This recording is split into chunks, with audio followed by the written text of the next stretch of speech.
Kag sa numero 1 sa mga balita, subong nga adlaw.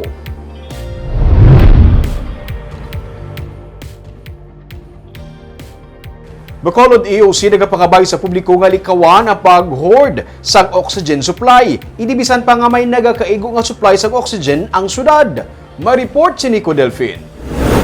Nagbakal na sang 20 ka mga oxygen tanks ang syudad nga gintala na sa isolation facility sa Barangay Alihis. Suno kay Dr. Chris Sorongon, Deputy for Medical Data and Analysis ng Bacolod Emergency Operations Center, kabahin inis ang pagpanghanda sang syudad sa kahangawa nga tugas ang COVID-19 Delta variant. Tanan nga mga padihot naton ini mga estratehiyang na-identify sa atong pinalanggang ang Mayor Bing, agud to nga hindi kita masudlan sa Delta variant. Hindi ma-overwhelm ang atong healthcare management system, hindi ma-overwhelm atong mga hospital, hindi ma-overwhelm aton ng mga healthcare workers. That's why nag-stockpile ko sa mga bulong, mga PPEs, mga oxygen tanks.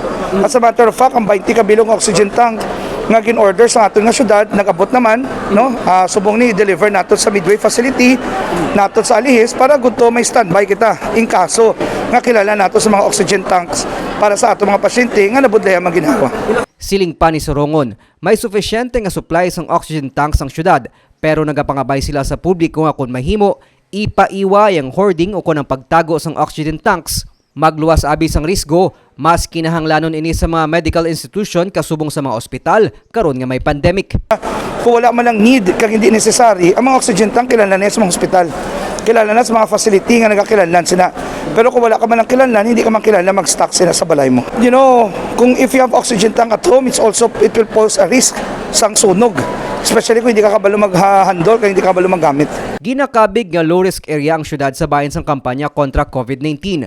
Pero pinaagi sa executive orders ang alkalde, ginhugta na ang pagpatuman sang border kag travel restrictions sa Bacolod. Makaligad nga na-detect ang duha ka mga kaso sang COVID-19 Delta variant sa probinsya sang Iloilo. Ginako sang katapos ang EOC nga apektado ang syudad sa ginapatuman karon nga mas hugot nga quarantine measures sa Panay Island. Pero padayon ang ila paghinyo sang paggangop sa publiko, ilabi na sa pagsunod sang minimum health standard protocol agod nga indi lubos nga maapektuhan ang healthcare system sang Bacolod kasubong sang nagakatabo karon sa mga kaiping nga probinsya tugaman sang pagsaka sang kaso sang COVID-19. Nico Delfin para sa DG Cast Negros.